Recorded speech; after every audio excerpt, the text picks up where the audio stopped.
Assalamualaikum warahmatullahi wabarakatuh. Baik, sebelum mulai, izinkan saya memperkenalkan diri.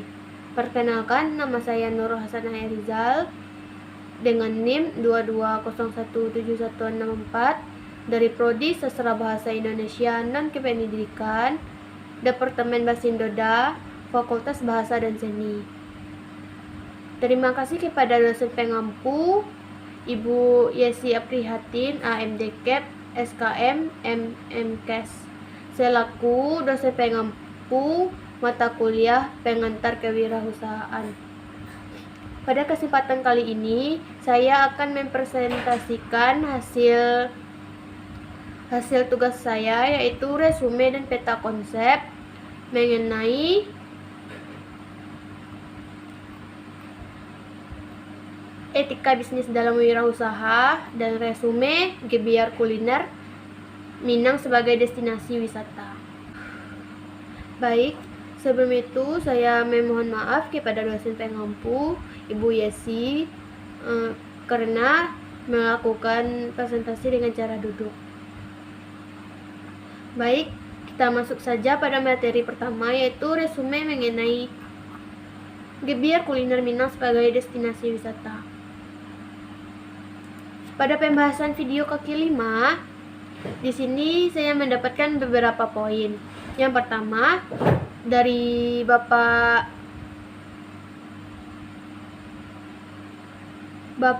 Erwin sendiri selaku narasumber pada episode Gebiar Kuliner Minang sebagai destinasi wisata tersebut mengungkapkan bahwa kita dari kecil harus diajarkan membangun mimpi. Membangun mimpi itu sendiri adalah sesuatu yang harus kita bangun dari kecil untuk menggapai suatu tujuan yang ingin kita gapai nantinya. Contoh saja, mimpi saya sebagai seorang dokter waktu pada masa kecil saya. Namun seiringnya dengan berjalannya waktu, mimpi-mimpi itu akan terus berubah. Namun dalam membangun mimpi tersebut, kita harus mengukuhkan keinginan pertama kita dalam mimpi itu sendiri. Saya seorang mahasiswa semester awal, bisa dibilang juga maba atau mahasiswa baru. Dalam ungkapan Bapak tersebut juga disebutkan bahwa dunia nyata itu berada di dunia perkuliahan.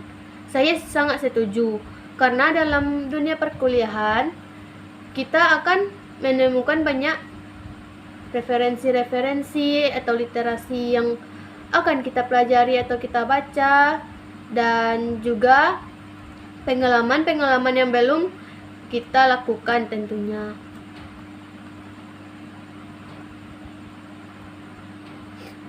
Dan dalam kehidupan pun kita harus berjuang dengan sungguh-sungguh jika akan meraih mimpi itu, dengan usaha dan doa tentunya. Dan dalam perjalanan kehidupan itu pun memiliki cikal bakal. Cikal bakal yaitu doa dan dukungan orang tua.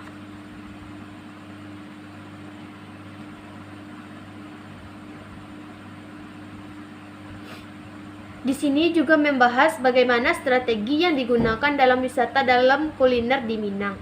Bapak itu menyebutkan ada beberapa strategi. Yang pertama, memikirkan keberadaan kita ini apa dan bagaimana. Yang kedua, sebagai marketer.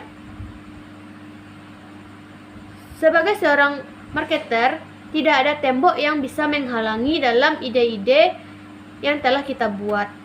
Yang ketiga, mengelola SDM yang luar biasa dan masyarakat pedagang.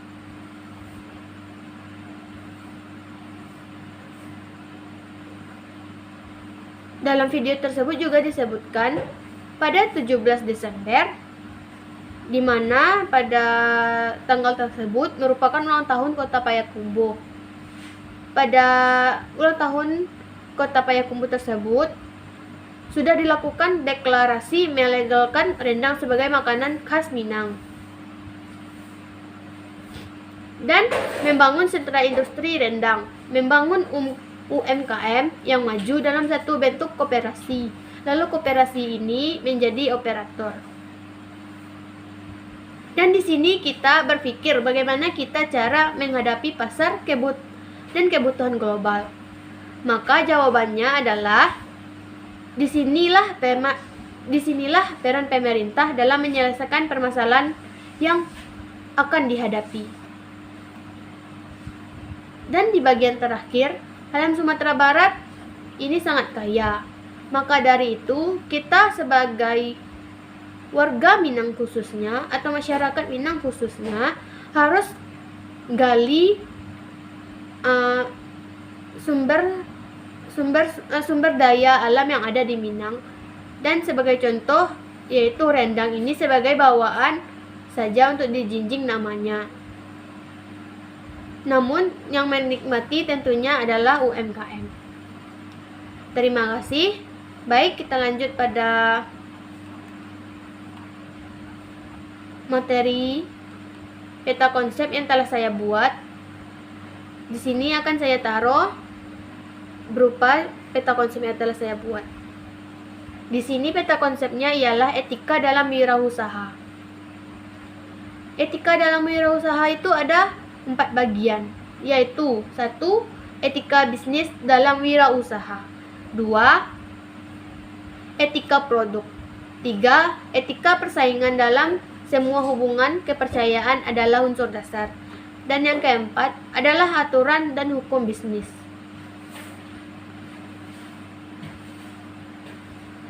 Etika bisnis itu sendiri adalah suatu kode etik perilaku pengusaha berdasarkan nilai moral dan norma yang merupakan suatu komitmen untuk melakukan yang benar dan menghindari yang tidak benar. Di sini juga terdapat cara memperhatikan etika bisnis, yaitu menciptakan kepercayaan, mengembangkan kode etika, menjalankan kode etika secara adil dan konsisten, melindungi hak-hak perorangan, mengadakan pelatihan dan sosialisasi etika, melakukan audit etika secara periodik, mempertahankan standar etika yang tinggi, menciptakan budaya komunikasi 2 arah, menghindari dari perbuatan tercela, dan melibatkan semua personal karyawan dalam mempermasalahkan etika. Yang kedua adalah etika produk. Etika produk itu sendiri adalah seperangkat prinsip-prinsip dan nilai-nilai yang menegaskan tentang benar dan salahnya hal-hal yang dilakukan dalam proses produksi atau dalam proses penambahan nilai guna barang. Ketiga, etika persaingan semua hubungan kepercayaan adalah unsur dasar. Dan yang terakhir, 4, yaitu tata aturan dan hukum bisnis. Hukum bisnis itu sendiri adalah aturan